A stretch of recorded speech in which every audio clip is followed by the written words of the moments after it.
Thank you guys for coming back to Cobra TV, and I have an amazing guest on the show today. I have Paul Weir, the sound director from Hello Games, on the show. Paul, how are you doing? I'm doing very well. Thank you for asking me to be on your show. You're one of our most staunch followers. Yes. One quick question. Does Sean know about me? Of course. Okay, all right. Absolutely. How many gray? How many gray? It's no secret we follow you. How many gray hairs have I given him? No, not at all. No, you're one of the good guys. Okay. All right. Okay, so like I said, we got Paul Weir on the show. He's a sound director for Hello Games, and he's going to come on, talk a little bit about his history, projects that he's worked on, what it was like working with Hello Games, and kind of hopefully go into some of the specifics on how he designed some of the sounds and give us a little bit of insight and what it was like, just in general, what it was like working on No Man's Sky. And let's get to know Paul Weir a little bit better. So I want to know about your history. Like, when did you realize that sound and or music was something that you wanted to pursue? I don't have a particularly interesting background. So what happened is, when I was at school, I took music lessons. I was taught on the cello, and I'm probably the world's worst cello player. Just like no skill at all whatsoever. Didn't get it. Enjoyed music, but just no aptitude whatsoever. And then I guess probably when I was about 13, 14, around then, I don't know why, but I just suddenly got interested in playing keyboards and playing piano. So I kind of taught myself the basics, kind of really basic. And I was very fortunate in that the school I went to had a really strong music department, and this is in Liverpool. And they were fantastic. So they just let me play on any of the instruments they had, let me borrow all the instruments, sit in on music lessons because I wasn't taking music courses. And I guess through that, because I was self-taught to play on the piano, and this is very common for a lot of people in my position, you kind of have to learn how to write music, even in a very simple fashion, because you have to invent your own music in order to teach yourself. So I kind of started writing some really pretty awful music at school, but missed out on all the formal music education. And I guess I did enjoy that. I always felt a bit out of the loop because I wasn't like part of a music crowd. But I enjoyed it, and that's the most important thing. And then again, when I went to university, I wasn't able to do a music course because I didn't have qualifications. This was at Leeds University in England. But they have, I still have, in fact, a phenomenal music department. And again, I was really lucky that the music department just said, like, if you like music and you like composition, come along and sit in on the lectures. So I was so fortunate to have really great people just offer me those opportunities all the time. And I guess at that point, my intention was to work, say, for the BBC on the radio side, which is part of what my education was about. Okay. And then maybe graduate to becoming a so-called serious composer.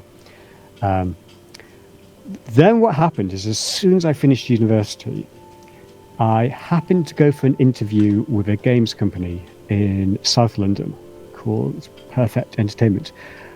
And they'd done the Discworld adventure games. So we were just finishing a second Discworld adventure game. Okay. And that job was as a video director. So this is about PS1 time, and they were interested to use more video in their games.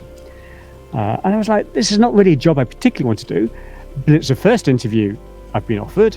I'm fresh out of university. It's a good opportunity. May as well go for the interview experience.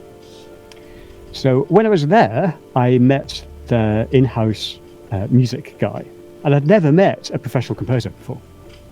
So I had a chat with him. I found that really useful. I happened to have like a cassette of some of my music in my bag. And I was like, well, I've never met anyone like you. could you take a listen to my music? I value your feedback. He listened to it, and because he was also self-taught but had no kind of like classical training, he liked the fact that I could score music and work with acoustic instruments. So he was like, we're expanding, I'll get you a job if you're interested. So even though I hadn't gone for a job doing that, and even though it is difficult to get into the industry doing that, he offered me that. And at the time I was like, yeah, sure you will. Right. So I signed on for what we'd call the dole, unemployment benefit in England. Got home. This really pisses some people off. Literally within an hour of getting home, I got a phone call from this games company saying, I've got you a job, come down to London as soon as you can. Wow. So in my entire career, like technically, I've been unemployed for about an hour, which is amazing. I mean, that's awesome. not quite true, because there've been periods when I went freelance where it was quiet, but still. So that was right at the end of Discworld 2, and that was to do some sound design. And I hadn't done any sound design at that point, because, like, why would you? Like, right. That was just right at the beginning of like digital editing. There weren't that many sequencers, weren't that many tools around to do it. But I really enjoyed sound design because I was self-taught as a composer and used a lot of synths. For me, it was just an extension of the same thing. It was just playing the sound. Right. And then I worked on a game called Discworld Noir, where I did the music and the sound design. And that was it, really. That was. So how was it when you were just like beginning to work on sound? I mean, it obviously is a little bit different than music. So, I mean, at this point, had you done any sampling yet of anything? Did you play around with any of that?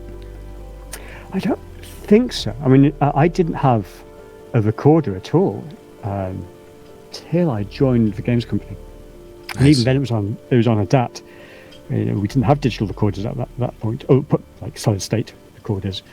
So it's literally. I remember at university we did have the very first version of Adobe Premiere, and it was obviously shockingly awful. But because I was known as the geek, they asked me to evaluate it, and that was the first time I could actually do audio editing on a computer. So I had like a radio show at university. It was absolutely awful. But we had to edit on tape for that. It was still right at the end of tape. Right. So, but I don't know what it was. I didn't really feel there was much of a transition. So it was pretty natural for you. Yeah, I just go off, record sounds, chop them up, play with them. But the company at the time, it was me. There were two other audio people. The guy I worked most closely with is a guy called Mark Bandola, who had a band called Lucy Show back in the 80s and 90s.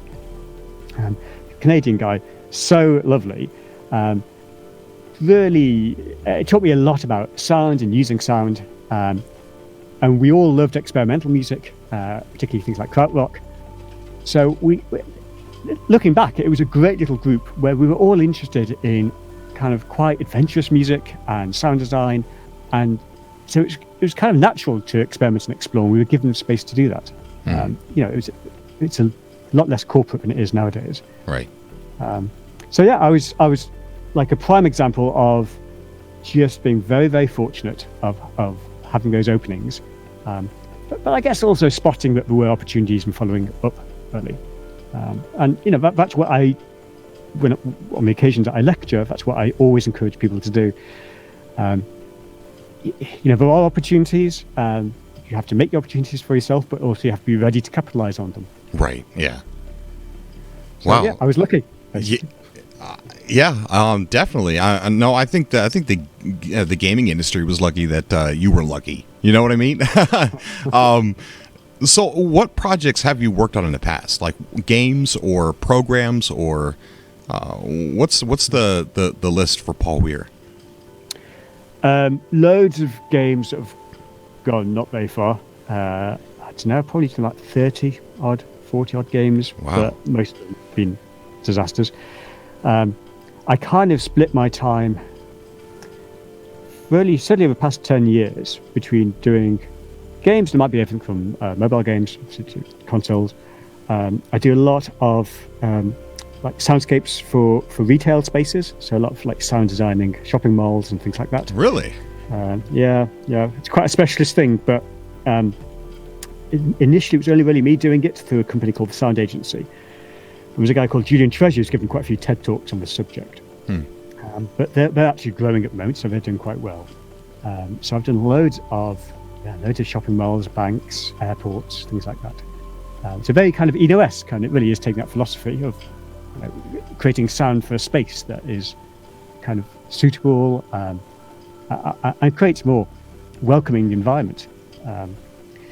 We just did a big shopping mall in Saudi Arabia. That was about 30 soundscapes. And it's like working in the game. You get a space, you sound design the space. Right. So it's like ambient sounds, right? As you're walking through the mall, you just, oh, that's cool. That's really cool.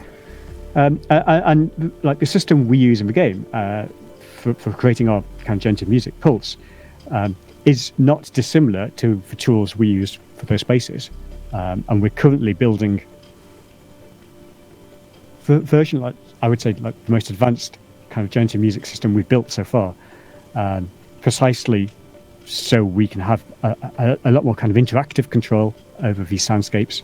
And that is very similar to Pulse, which is our gentle music system. So it's all kind of, the lines are very blurred. But alongside that, this guy was also working at Microsoft as an audit director.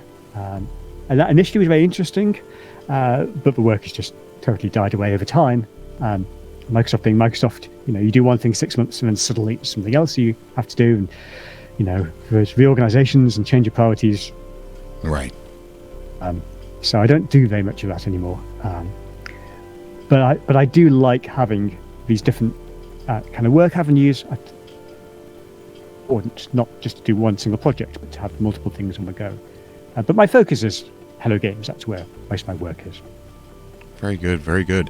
What are some of your most memorable projects? Like, pick one. Just I can cover if you want. I can. Maybe I'll just mention some of the games I've worked on. Okay, yeah. Pick up and I'll do some of the games I've worked on. Say that again. So some of the earlier games I've worked on, after Discworld Noir, I worked on a game called Ghostmaster, which I really liked, and it's kind of a sim-style game mixed with an adventure game. Kind of the idea is that you had to scare the humans. Ah, cool. Their house. It was kind of RTS. I mean, it was a whole mishmash of different genres. Really lovely design. You can still buy it on GOG now. Really? When did this? What year did this game come out? That's a good question. Ghostmaster must have been about 2002. Am I making that up? 2003. Okay. Well, I'm gonna have to go check that out. Ghostmaster's lovely. It's really, really nice. And I keep saying, I don't speak to a producer anymore, but it's so ripe for bringing back, particularly on like a tablet. Oh, I see. Yeah. 81% on Metacritic. A 10 on Steam. Yeah, it's still out on Steam. There you go. And that actually had the first application of kind of really simple randomized music system, which we built for the game. And what I enjoy doing is kind of doing the sound design and doing the music and having complete control of everything, being such a megalomaniac I am. And you could do it more of those earlier games. It's become hard in the industry to do that. But I'm very fortunate to be able to do that on No Man's Sky. Some of the other games, I always forget what I've worked on. Before No Man's Sky was Pure, which was a quad biking game from Disney BlackRock. I suppose okay. Right, it was quite decent. Yeah. Warrior Kings, which was an RTS. Lego City Undercover, did some music for that. What else have I done? Various Pipe Mania games, Biological Heroes. I was on Strike Suit Zero, which was another space game. Really? Yeah, I left that to work at Microsoft. But the producer of that was an old mate of mine. And the guys who make Strike Suit Zero were directly next door to Hello Games. So oh, that's interesting. Yeah, I mean, literally next door. So there was a time when at the end of Joe Danger 2, which I kind of started working with Hello Games at the end of Joe Danger 2, where I'd work for them, then literally would go next door and kind of work on Strike Suit Zero. And I did a lot of the earlier work on that. What else? Just lots of bits and pieces, really. I was on the new Thief game before I resigned. I've talked about that in the past. Oh, very awesome, very awesome. What brought you and Hello Games together? So that was also just working with Hello Games. It was also just luck, really. That was a point where I just resigned from working with IDOS Montreal, and a colleague of mine had been working with Hello before me, and she was busy on another project. So I asked if I'd finished Joe Danger 2 for her. So I did that, and I enjoyed working with them. There was not the assumption that I would then go on and work their next project. But Sean was close to releasing that first trailer. Yeah. So kind of got in contact with me, asking if I maybe might be interested to have a look at it. Just kind of really just to sound me out. And he showed it to me. I think he just showed me some screenshots on his phone. And it wasn't that I was like, this is a concept I have to work on. Right. But I'd said previously to various people several times that, I'm a big sci-fi fan. And it was really frustrating that I'd never worked on a proper sci-fi game. I'd done stuff which had like sci-fi elements, like Lego Barnacles is one. Right. But never like a proper dedicated science fiction game. Yeah. Which is ridiculous. And also in my other life, I also run a radio production company. And we have a long history working with Hitchhiker's Guide to the Galaxy and that kind of thing. So, I've got a little bit of track record there. So I was like to Sean, whatever this game is, I want to work on it. I love sci-fi. I love sci-fi, and I love what you're trying to do. And the whole idea of this kind of 70s sci-fi, that's, I love pulp sci-fi. It's kind of exactly, where my interest lies. Right. So, it's like, let me work on it. Yeah. So were you part of the secret group? Were you part of that group that was no? Also, this was you got pulled in after he started making it known to the rest of the team. Yeah. So this was the rest of the team didn't know much before this either. So the VGX trailer was pretty well first time we were kind of introduced to the project. But also at that point, I wasn't Hello Games. I was just a freelancer doing a bit of work. Yeah.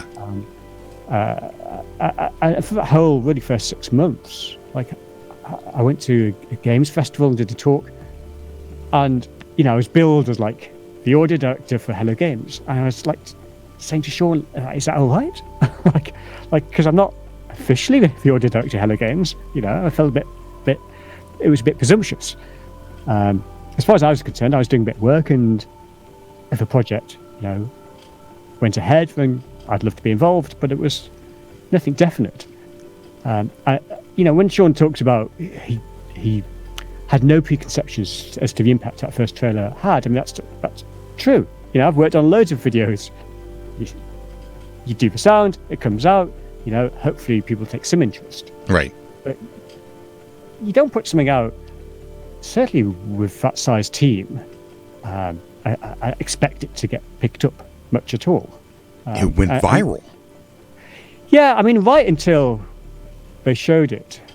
I think Sean went over with Dave, maybe, but right until they showed it, they weren't sure if they should show it, like if it was ready to show. There's a lot of unknowns in that, and they were trying to do a project which itself was difficult to describe. Yeah. It was a bit of a surprise. It got picked up quite so much. And then, from my perspective, we're then in a position where, those sounds that I made for that trailer had to kind of become the sounds of a game. Like, you kind of couldn't backtrack. I mean, they've evolved a lot since then. But it wasn't like, with a normal game developer studio, you'd have a whole period of deciding what's going to be the style of a game, what are going to be the key sounds, what's our approach. This was just like, spend a couple of days making some sounds, off you go. there was no discussion. And Sean got the mix for video, and he was like, "Oh yeah, that sounds fine. Good. All right, thanks." Tweaked a couple of things, and that was it. Which I have to say is one of the things I really like about the games, in that we don't have these really long, drawn-out kind of discussions about is this right or appropriate, or do we have to review everything? Right. We just get on and do it. I mean, if something's not right, we'll change it, but we don't waste our time in meetings. Right.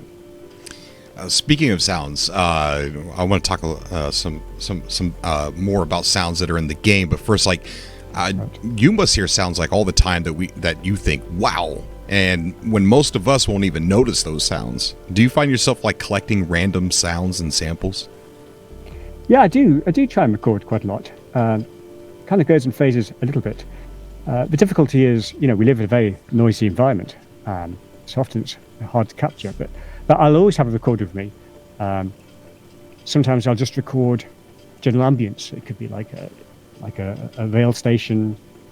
I've had a recorder that I've just put on record for an entire flight sometimes, just stick it in the overhead luggage. But other times, we've got at Microsoft these mechanical desks with motors, so you can raise and lower them. And those motors make a great sound, like electronic motors. Absolutely love those. Yeah. Any opportunity to record them. So then I have to wait till literally everyone's left the building. And then I go around recording all these things. So everyone's desk is in a slightly different position. Things like these electronic water pumps that taps use, they're really good. I use them quite a lot.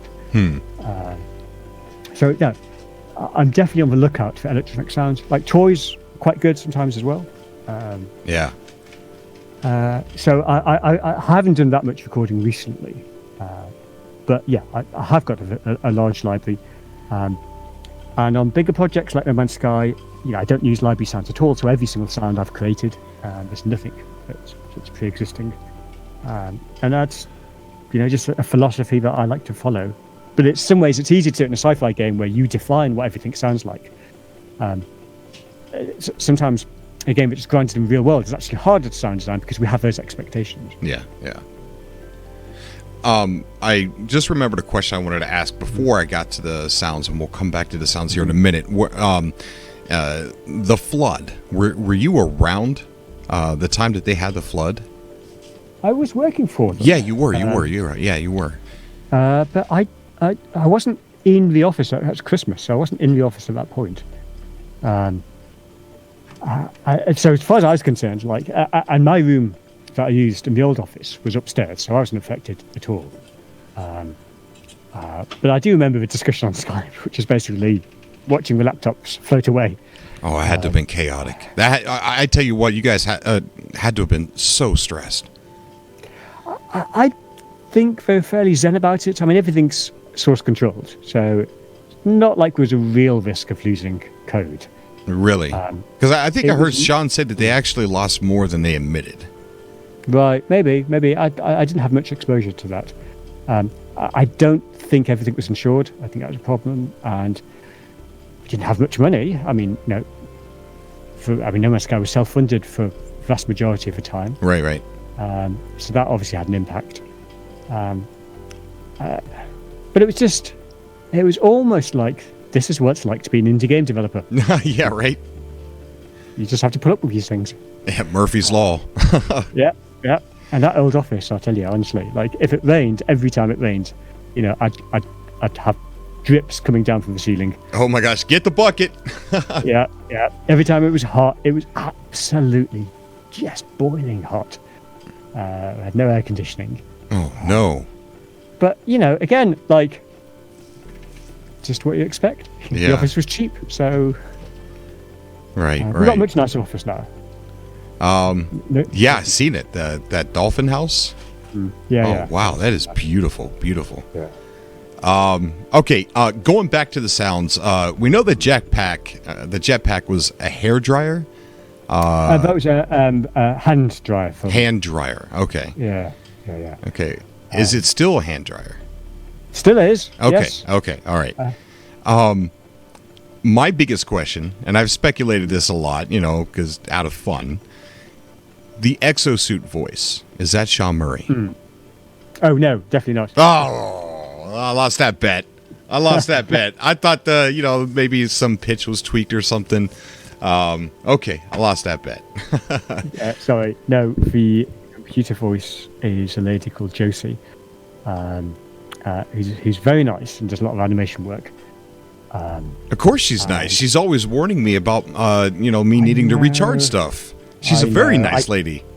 I said from the beginning that we needed more control over how we play the voice. And I'm still saying that. One day, because we do need it to be a bit more intelligent and to be aware of what has already been said and just kind of, and have more variety. I know that. I knew that from the beginning. One day we will look at that again. Possible update then, huh? Possible. Well, it's something I'd like to do, whether, I get it past people. Okay, all right. What are some of the, what is, like, I remember hearing, I think it was a tweet that you guys tweeted out where some guys at the Hello Games were all screaming, and you showed how that could be turned into sounds for the game. I don't know if you remember that. Everybody was like, "Arr!" It was a funny tweet. I can't remember that either. I can't remember where I found it. I think it was on a website or Twitter or something. Yeah. Explain some, like, cool methods that you used for some of the sounds that we all hear in No Man's Sky that we might not be aware of. Easter eggs, even, if you hidden some Easter eggs in there. I forget everything. I'm the same way. I don't think my memory works anymore. I guess in next, this is slightly answering your question in a tangential way. I spent a lot of time doing the Foley of Next, because obviously I've got a lot of third-person animations, which we didn't have before. Yeah. That was a lot of new work. A lot of your suit Foley is just my normal everyday bag. It's like my work bag. Oh, really? And I like working that, like I like a lo-fi approach to everything. Like, just whatever's the easiest way of doing it. Not going into a Foley studio and doing it all properly. It's just, what's next to me? Does it make an interesting sound? That will do. Same for the voices. So the NPC voices, now 3 of them are us. Like I'm Korvax, so that's heavily processed, and our animator is Viking. So that's also useful. You just grab someone from a studio going, "I've got a new animation." There are some little things like actually one of the emotes. I snuck in a squeaky duck. No, really? Found that you can run through the emotes. Oh yeah, the keys, right? Yeah. You're patting yourself looking for the keys. Yeah. I quite enjoy doing that. I think that's everybody's favorite. Everybody seems to use that emote and go, "Where's my keys? I can't find my keys to my ship." We like the emotes. Our animator is really phenomenal. Some fantastic work. What else have I recorded? Let's see, what have I done recently? Bubble Wrap is really useful. When we moved out of the old office of Microsoft, we had one of these huge, like, kind of 6-foot tall rolls of bubble wrap. So you get a lot of really interesting sounds from that, from hitting it and kind of scrunching it. So that's appeared in lots of places. Yeah, there's going to be a new sound in very shortly, next week or so. Oh, really? I'm looking forward to adding patch notes to this one, but I'm not going to tell you what it is. Okay, all right. Now, the patch notes will be good. The patch notes will be good. Yeah. Oh, okay. Actually, so here's an example. Is since we've updated the combat sounds, although it's quite subtle, things like when you shoot the drones, having impact on them. Same for the quads and walkers. There's a lot of kind of additional Foley on that, and most of that's just like me hitting a metal garden table and things like that. Oh wow! Like jumping up and down on objects, like throwing a skateboard around. It's all that kind of. Paul, I would give anything to see video of that stuff. Oh no. Yes, you have no idea. You have no idea. That would be so awesome. Seeing Paul just go crazy in the house, just banging on stuff, throwing stuff against the wall.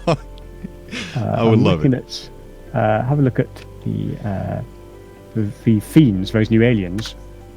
You said new aliens. No, sorry, the existing one, the fiends, what we call fiends, whatever. The egg. Oh, the eggs. Oh, okay, yeah. So they are made out of, I think, some leather coat in there. There is a microphone cover that I use when it's raining. It's like a kind of plastic material. I've got some vegetables, like a pepper, being ripped up. So, like vegetables, particularly those crunchy vegetables, always great for sound. Like that's. Wow. Never would have thought that. Yeah, well, that's a go-to. And actually, the kind of vocal sound that they make is still our creature vocal system, which we've called Vocalion, but it's processed, so I've rendered it out. But I wanted them to sound like as part of the same family as the other creatures. Right. I didn't want to use like an animal form. Speaking of the new sounds of the animals, they're so much improved. Yeah, well, it's funny. There's not a huge difference. I've redone all the presets, so there's a kind of element of performance capture, and we didn't have. Obviously, we were very busy on initial release. I didn't spend enough time doing that, so and I can still do a lot more for sure. So we haven't changed the underlying technology. Just I've spent more time getting into the detail, putting more variety.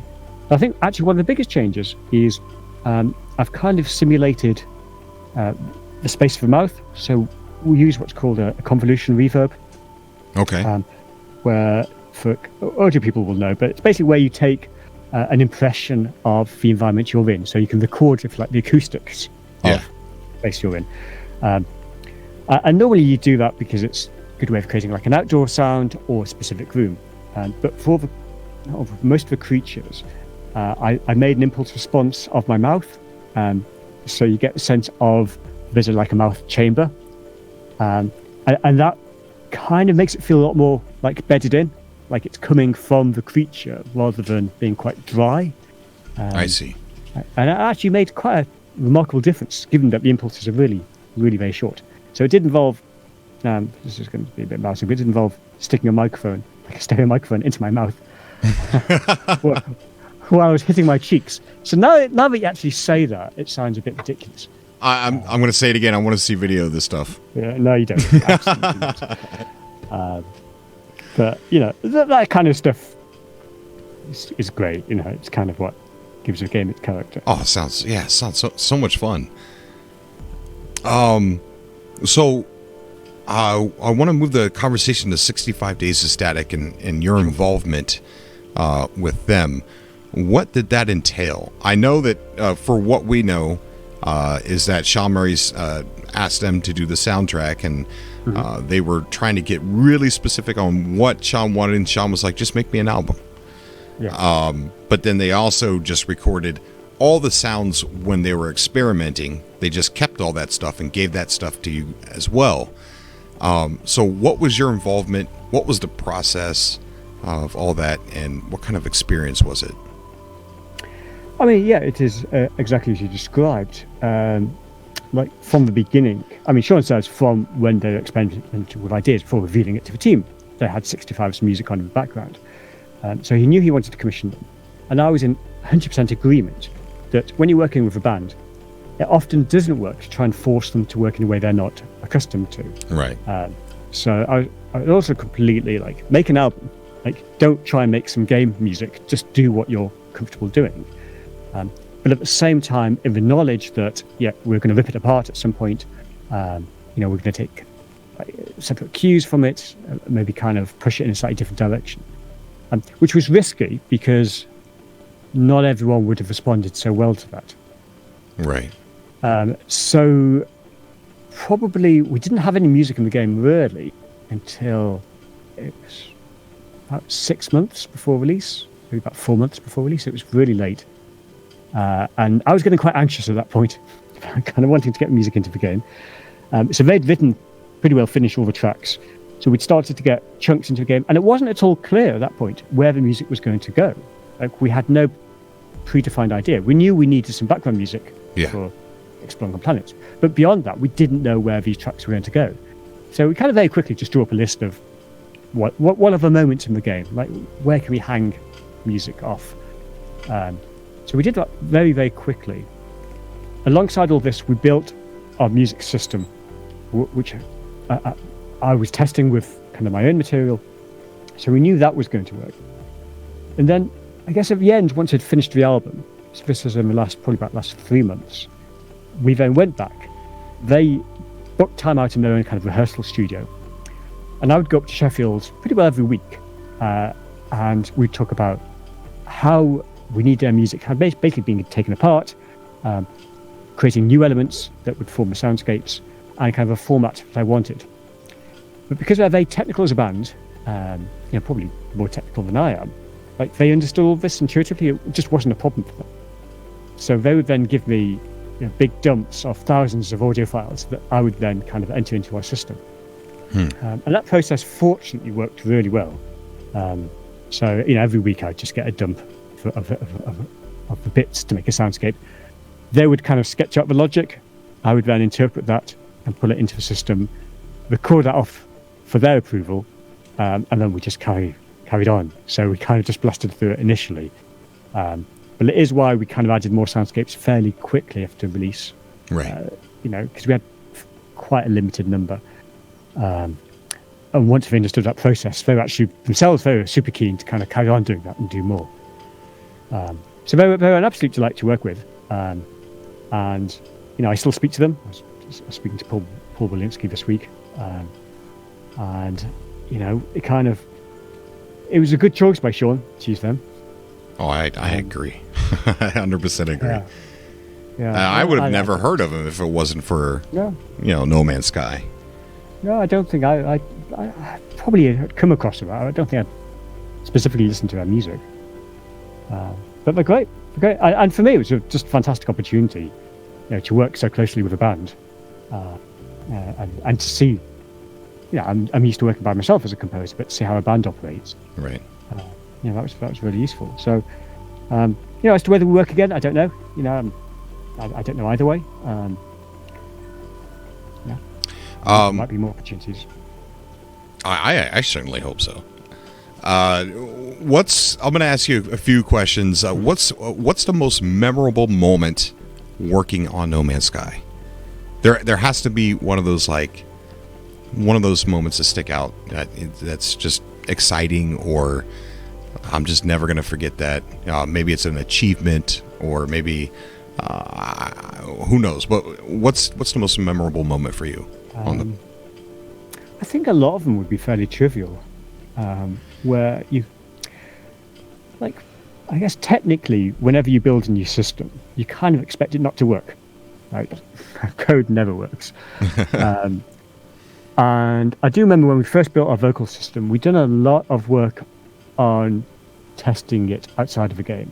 And prototyping it. And it was a lot of prototyping. The actual coding itself wasn't too bad, but it was a lot of conceptualizing and working within the technical limitations that we have.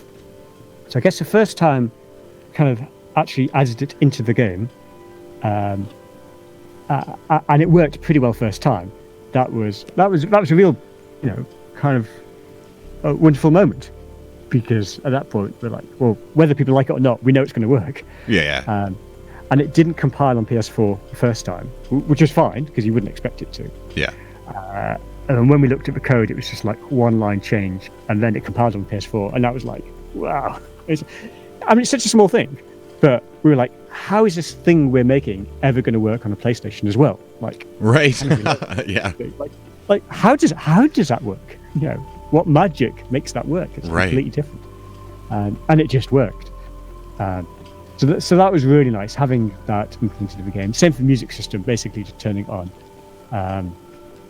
Now, a lot of it are those moments where you kind of don't expect something to work, and it does work, and you're like, oh, okay, good. That box is ticked. Yeah. Right at the beginning, really early on.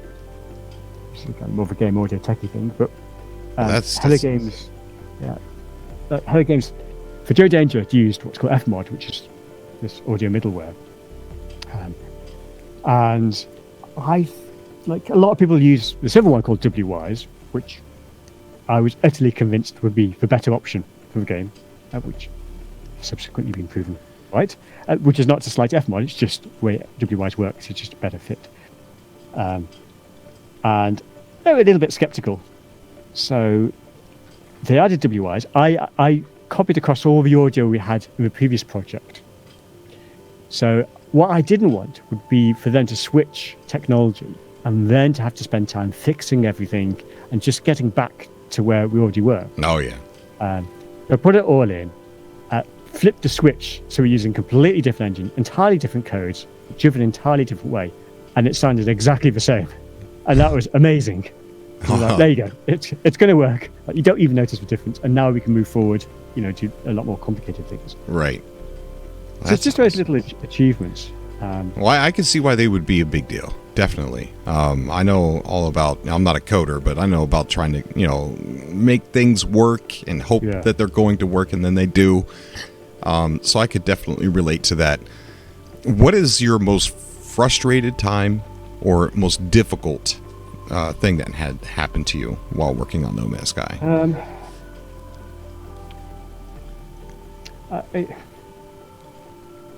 We're a small company. We're still small. Right. I had a lot of audio support building up to release, and then everyone's been busy, and some people have left the company, and it's changed. And so really up until really release of next, I didn't have very much technical support, which was mostly fine, but it does prevent me from building entirely new systems. Right. So I have to kind of build on what we already have. So I would say like that's something I've been aiming to change, which your team knows very well because I always go on about it, which has now changed, fortunately. So I now do have someone supporting me who's an excellent programmer. So that potentially does give us opportunity to put entirely new things from an audio perspective into the game, not just new sounds, which I can do myself, like new systems. I guess like one of the lower points, probably about halfway through the project, I remember Sean coming to me, kind of saying like the audio is not working and everything's broken. I can't hear a lot of the sounds and it's all coming from the wrong place. And you expect this. Like there's always a point in the project where you've spent a lot of time trying to make it work. And this is true for all coding aspects. Right. Kind of enormous amount of time just to do the most basic thing. Yeah. Because you have to build all the infrastructure, you have to put the groundwork in to build on that. But it's frustrating. It's frustrating for anyone because there's very little results and a lot of time and money goes into it. Right.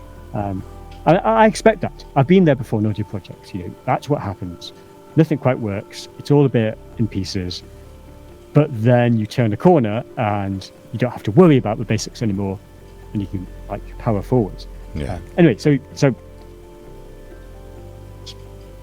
I went down, had a look at the machine he was playing on, and I looked at the speakers. It was to turn the speakers way. So he'd had the left and right speakers the wrong way. That issue of sounds coming from the wrong place. That was easy enough. And he'd set Windows to be 5.1, but obviously we only had two speakers. Oh. All the sounds are right place, all the sounds are playing. Thanks, Sean. Kind of walked back upstairs. So that was quite good. Next time, just hand him the manual, the operator's manual for the speakers. Yeah, I was like, there you go. Instantly, but you get those moments where it's not you, and it's lovely. Everyone likes those moments where it's not your fault. Yeah, exactly. Yeah. Interesting. So generally, it's been for what is a relatively complex project. It's actually been pretty smooth running. Really, just getting the audio to work. Yeah, there were more complicated things. There are performance issues that I'd like to improve performance. You've done a lot of music in this game too, or you've done some music in this game. Like some of it's yours, right? The galactic map, is that true? Yeah, the galactic map is mine. As you know, like that new start piece of music you play near the beginning of the game plays after a few minutes. Yeah. That's one of mine. Photo mode was me as well. All the other soundscapes are 65. Some of the loading music is me, and that's kind of it, really. Okay. Vast majority is 65. Funny enough, the hero music that plays, I can't remember the title of it. When you first get to your first space station, yes. that is one of my favorites, and the galactic map is my other favorite. Yeah, so those are my two favorite pieces I've ever heard in the game. Well, the galactic map was actually we used that as a test piece for our ability to adapt the music according to inputs from the game. Oh yeah.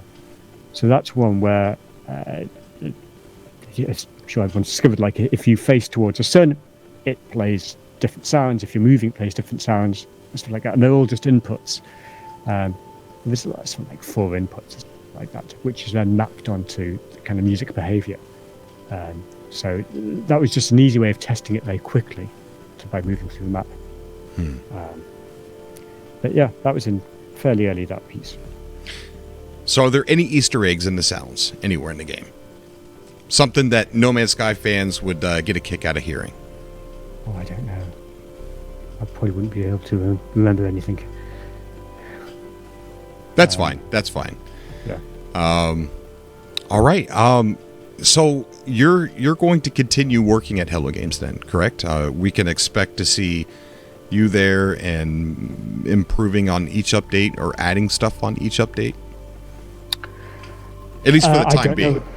Yeah, I mean, I'm still helping Hello Games. Like, I can't obviously talk about what might be happening in the future. I want to carry on improving the audio. There's plenty of things to improve. I do have a list of things I want to change, as well as brand new things to add. But as to how long that goes on, absolutely no idea. Like, obviously, even if I did, I wouldn't be able to reveal that. Right, yeah. But yeah, as to the basic question, like, am I still doing audio work for No Man's Sky? Yes. I expect to be doing that for, some time. But yeah, I want it to sound better. Like, every single time I play it, I am changing things in it. And yeah, there will be some audio changes, fairly minor, but quite big in terms of underlying infrastructure, coming hopefully relatively shortly. The sooner the better, perspective. And then we'll see what the priorities are after that. Awesome. The rain. How did you guys do the rain on the Starship? It was funny you mentioned that, because someone else, a colleague of mine, Skyped me this week, and he was saying, "Oh, I'm just like, it's the middle of the night. I'm sitting here listening to rain inside the ship as I'm programming." So that rain is literally just rain on a window. I mean, it's nothing special. But I had in mind, like, before I properly started the game, there's a few sounds, and that was one of them, which are sounds I knew I wanted to do. Yeah. Like, for me, they're like the key sounds, because it is an atmospheric kind of sound. It gives you a certain feeling. And I knew what sound it was going to be. I knew how to do it. I've got a converted attic. I work from, so it's kind of got one of those windows where when the rain hits it, you get that nice kind of hollow sound. So that's all it is. And it is mapped onto the speed of a ship. I think it may have been broken. It's been fixed now. That went in one of the updates recently. But the natural sounds are always very evocative, and that is something I want to focus again on. So there's rain on the ship, there's the rain in the environment, there's rain on buildings, trees, when you're inside buildings, when you're under the water. Like, these are sounds that are relatively easy to record, but they do add a lot of atmosphere to the game. They do. So I'm a big fan of these kind of natural sounds. I am too. It's really soothing. Like, I was playing the game one night, and the reason why I talk about the rain is I was playing the game one night, and I came over to the computer, and the game was still left on. I was sitting on my ship because it was a toxic planet, so I made sure I got back into my ship, so that way I wouldn't die. And came over to my computer. I was messing around, and the audio, the game, you could hear the game, and I was listening to it the entire time. But then I just finally said, you know what? It just dawned on me that just sounds so amazing. It sounds so real that for a minute there, you could actually, because I have a really good stereo system connected to my TV, it almost would fool you if you're not paying attention, that the ambience would actually fool you to think that it's raining outside. Right. And it was just an amazing sound. It's one of my favorite things is hearing that. It's just a very simple sound, and that's that's the best way. And I think I don't want to talk too much about what the aesthetic is, because I don't think we really think about it in those details. But for me, it was always this balance between completely natural sounds and then entirely artificial sounds. Yeah. Natural sounds are really important to give a sense of presence. As I've already indicated, I would like to go back and put more of those in, and probably more variety of the ambiences and different planets. Like storms as well. I think all the storm sounds are just, literally just recordings of wind. The storm debris is just me throwing stones and rocks. I can't remember what it was, a piece of metal or something, and stick my mic behind that. Oh wow! So it's almost like a kind of particle effect. Yeah. But it's very evocative, and I think that's where the game succeeds is for people is where you do have that sense of being in a place and being immersed in that. Yes. And when it works, it's great. Yeah, it is. It really is. I want to move over, and I made a post on Facebook, and I've asked people some questions. I asked people to, if they had any questions they would like to ask you, and they, go through some of these. Some of these don't apply here. Sure. Okay, so here's we talked about this a little bit, but Jose Murr is asking, when will there be more variety in animal sounds? Yes. So obviously, as you've already talked about, the update, there are more varieties. I would like to add more, so I'd like to extend that to more creatures. I'd like to improve some footsteps as well. So when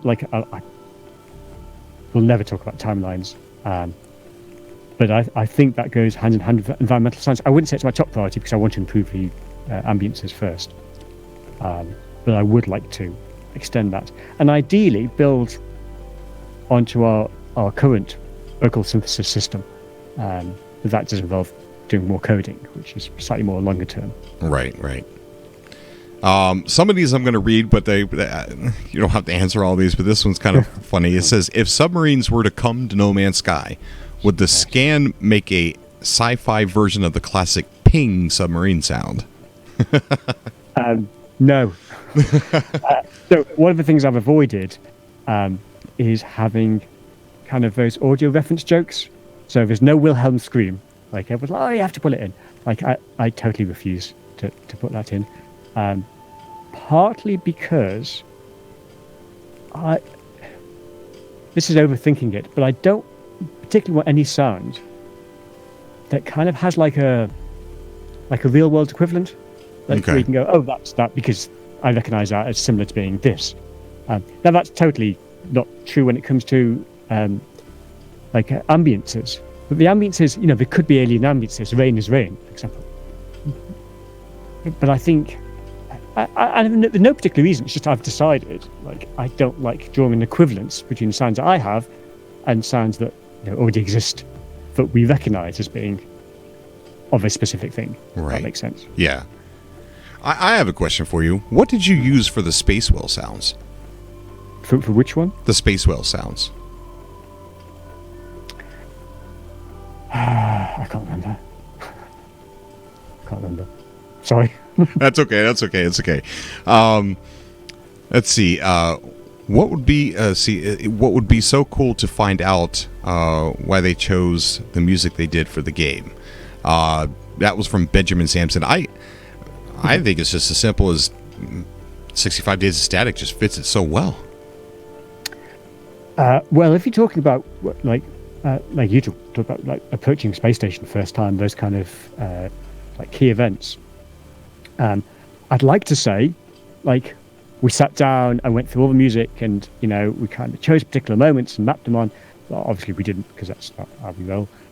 So like I hacked up all the music, just found parts I liked, arbitrarily chose points of the game to add them, and 99% of the cues just went in that way, and kind of stuck, and a lot of the time, in retrospect, these things become associated, and you think, well, obviously, like, of course, that plays then because it makes sense and it fits so well.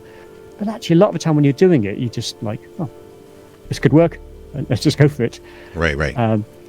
But you do that, and again, with a bit of experience, you do that because you know that most of the time, once it beds in, it becomes associated, and then it feels like it was intended.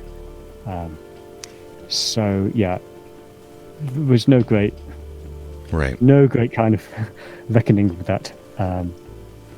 But yeah, as you said, 65 were chosen because Sean liked 65. Of course, yeah. This one's coming from Jamie Miller. We talked about the animal sounds already. Says what did he reference when he decided to go and change the animal noises? Much better, by the way. Jamie Miller says. Right. Okay. What's the most gratifying sound in the game for him? I quite like, although it's, again, one of the simple sounds, the kind of atmosphere entry sound, where it's just like this roar, and it is more or less just noise. Yeah. And I like that because it's quite visceral, particularly if you're listening in 5.1. In fact, I've just finally added that into the LFE for anyone who's on the surround system, so it will feel you'll get more sub coming out over that. And I did listen to rocket launchers for that, and it is just a wall of noise, and that's kind of a feel that I wanted for that. Yeah, we've actually prompted me with another question, which is actually like in the early days with the creature noises. I did have a whole load of references of more kind of esoteric creatures, like koala bears have the most amazing sound. Wow. And it's one of those creatures who totally do not sound what you expect it to sound like. Yeah, you are right. I think Jurassic Park used koala bears. That's interesting. Like we just had a big database and went, these are the kind of sounds we would like to, not copy, but we would like to use as reference, and try and capture the sense of variety from. But creature sounds are hard. Like it's a really hard problem to resolve because what do? If you use real world creatures, then you're limited as to the range, and creatures are hard to record. Therefore, it's expensive and time consuming. Yeah. And you're limited in terms of variety. If you take our approach, there's a risk it's not going to sound convincing. I don't think anyone's done that kind of like synthesis approach before in a game. So there's a lot of technical hurdles. We could do a combination. That's a possibility. So I know it was a bit divisive when the game came out, but I think, given the nature of the game, it was kind of the right approach to take. But yeah, if we have an opportunity to make them better, obviously we will. Right, of course. Dominic asks, are you occasionally called back into work on sound glitches for the game, or does someone else do that? That's a leading question, isn't it? Sound glitches, are you going to fix them? I care very much about the glitches, and it's not that I'm called back, like I'm in the office all the time. Right. It's as you've seen with the updates, our priority is always crash bugs to get those fixed. Yes. But I do care very much about the audio performance, and as I've already said,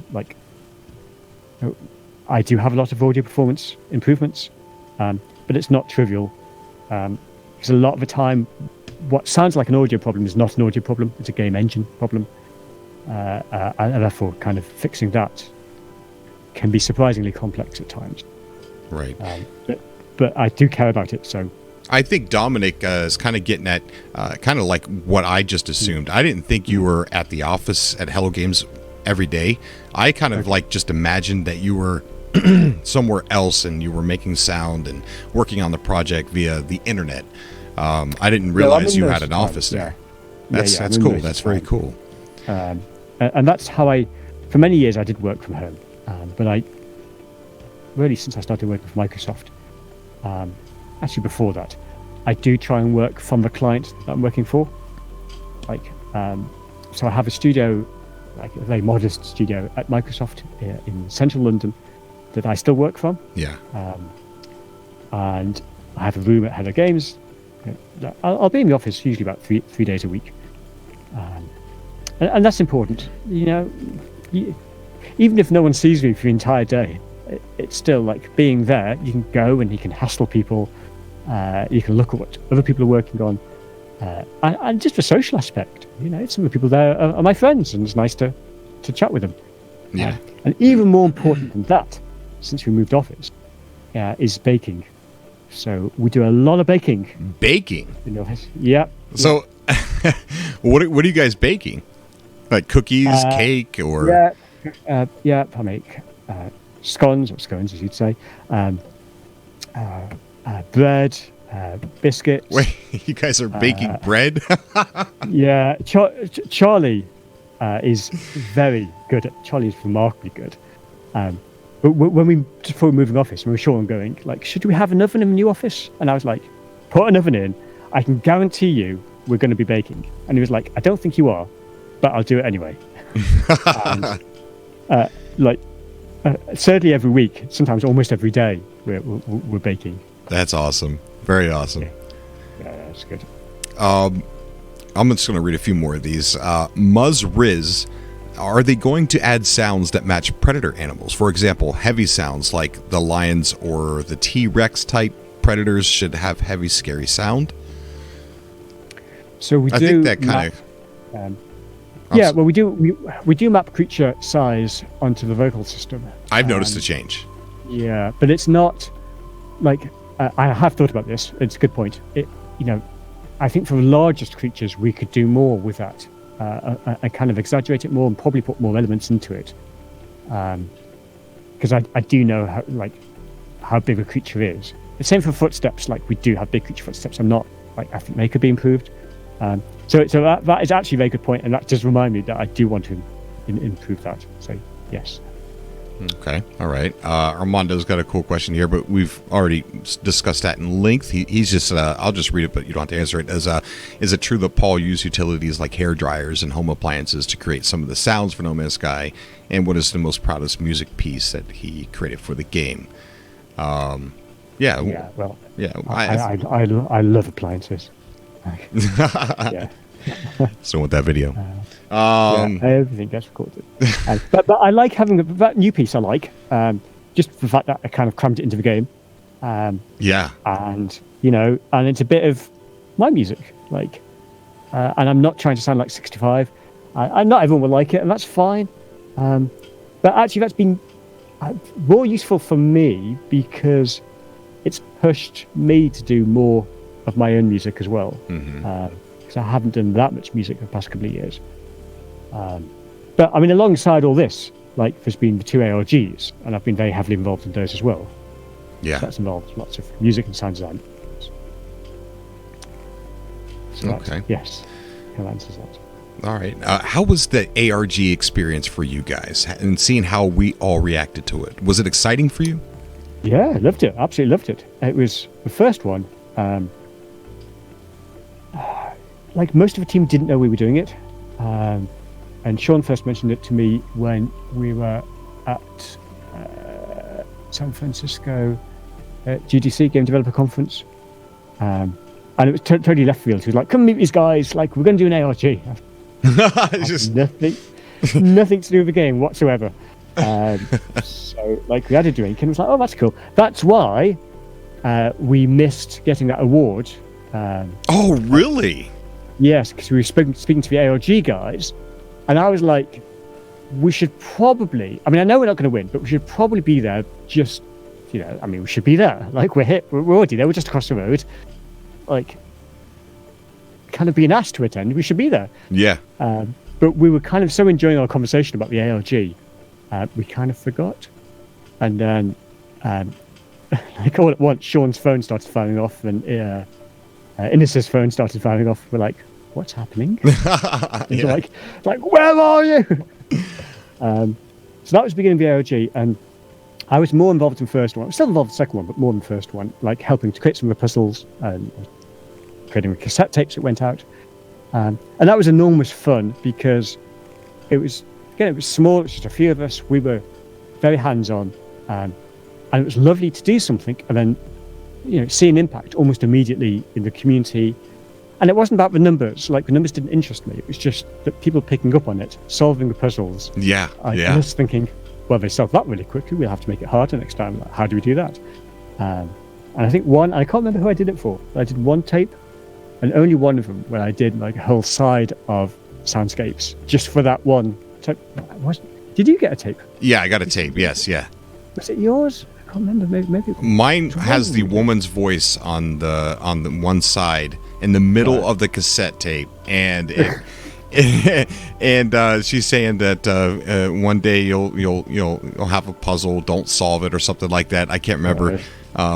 My memory's going too. And on the other side, it was the one that had like the pulses in it that I think related to music notes. Okay. Oh, that one. Oh, yes. Okay. Yeah, that was my puzzle. That one. So is that? We'll get that really quickly. Is that your handwriting on the thing that says 9 of 16? That puzzle, I thought that puzzle was the simplest. So I for a couple of them, I helped design them. But actually, that one took people like a day, which is quite long to solve. And when I saw the solution, I was like, "That's a really good solution, but it's way more complicated than the actual solution is." But people got it. I thought I did something wrong because I loved doing the tapes. Yeah, I thought I did something wrong because when I recorded it onto the PC, it was such a mess. I had to backwards engineer everything to get it onto the computer because I had no idea what I was doing, and I made a mistake. And I told everybody I have tape 9 of 16, and I should have never done that. Never. I mean, I was bombarded, and so when I got it onto the computer, first time it was clipping, and I didn't realize it, and then the second time, I think it wasn't clipping as much, but it was still clipping. So then I had to do it again. So we're talking a whole side of recording before when I made these two first mistakes. Right. So everyone's like telling me to release it, and when I finally got it to not clip, I didn't see a spectrograph in there, so I thought I did something really wrong, right? So I was worried. I'm like, oh my god, they picked an idiot to do this. But the FFT stuff, frequency stuff, is relatively straightforward. But we did experiment with a lot of different ways of embedding code in audio. Part of which we did on the second ARG, and that's also enormous fun, like thinking up ways of hiding messages and seeing, but also us watching when we did the drops, watching footage of people going on location, whatever, going into shops or picking up envelopes, and that's just like tremendous fun for us to see. Yeah. So I think we only did the second one because the first one was such fun and people seemed to enjoy it so much, and the numbers were terrific. Like, we were surprised by how many people got involved in that. Yeah. It was so I guess exciting because as a YouTube content creator, I'm reporting on this Waking Titan thing before I knew for sure if it was even connected to Hello Games. You know how scary that was uploading that video? Yep. Like all those videos, like I don't know what to say here, but this is what's happening. Right? And then when you guys sent the package to me, I covered up most of your address so the internet couldn't see, and then I tried to prove everyone it was. I don't know if you guys wanted me to do that or not. I don't know if I upset Sean. No. But here's what I want to kind of explain why I did that.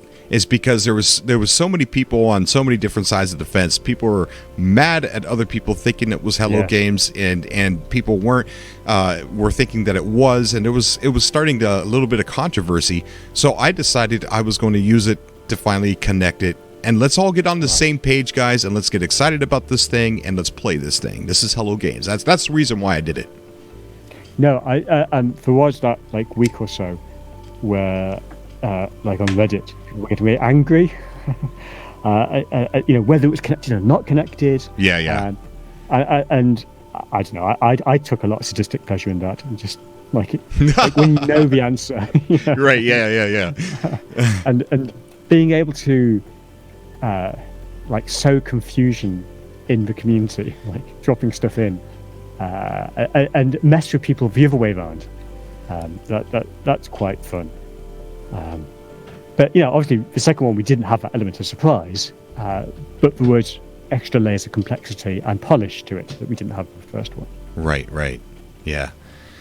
So, did you guys take amusement in watching people play with Beanie Babies out in the open in public? Which ones are Beanie Babies? It was the drop in Boston, I believe. Oh, I didn't watch that. Yeah, no, I didn't see that. Yeah, everybody had to. They met with Bob from that. Everybody calls him Kylo Bob. Okay. Bob from Allison Smith. He came out there and he had a bunch of stuff to give them. When they all opened it up, it was a bunch of Beanie Babies, and they had to set them up at a tea party. So they had plates and they had cups, and people were walking around these guys. There's I think 4 people showed up, and they're walking around staring at these grown men playing with toys out on the ground, and I was just dying, dude. It was so funny. So this is something I know nothing about. So, which is so typical of us, that there'll be whole things that we literally know nothing about that we've done. And Alison Smith are phenomenal, and we've got a really good relationship with them. Oh, they're amazing, absolutely amazing. And I think they enjoyed working with this. It can be frustrating at times for them. Particularly that we don't have a reputation of planning very far ahead. So things tend to get left to the last minute and changed quite a lot. Which can be difficult when you're planning something like an ARG, but it also means that actually we can react really quickly as well. Yeah. Oh, speaking of having to change and plan very quickly, when it started, when the second Waking Titan started back up, it abruptly stopped. And was that because maybe there was a decision you were going to Xbox, and there was a lot of silence, and we didn't understand why? I don't know. I was less involved in planning that second one. I see. Okay. I don't know what timeline was. No. That's pretty much what everybody was speculating. Is that the announcement for Xbox was the reason why that? Right. Yeah, and that's kind of what everyone was speculating. It was exciting times. Really was. Yeah. Well, it's again, it's like I've said this before, and it is really nice. Now, obviously, we do. Look at Reddit and various other places, mostly Reddit, obviously Twitter, and it's very rewarding seeing people talk about the game, but also useful for people who've got issues. It's obviously people do bug reports, but it is helpful to see what's happening in the real world. So it's sort of there might be the conception, and it's not. I don't think it's true for any games company. Yeah. But, we exist in one place, and then other players exist in another place, and we've got no idea what's happening there. And that's not true. We care about how people are playing the game. We're interested. People are doing fantastic screenshots. We love those. We'll send those around. It's just seen Sean's now tweeting a lot more as well. Oh yeah. So, it's a funny game. It's a funny relationship, and often we're as baffled as anyone else. But somehow or other, things seem to get done. Yeah, definitely. There's a question here. I think you'd be good at answering. It says, can you ask him if there's any advice for a musician starting to get into sound design, namely procedural audio and audio programming, in the hope of working in the industry professionally? I'm based in Yorkshire, England. Okay, so that's a big question. Procedural audio is it's quite a trendy subject, but I think it's you could waste a lot of time following it.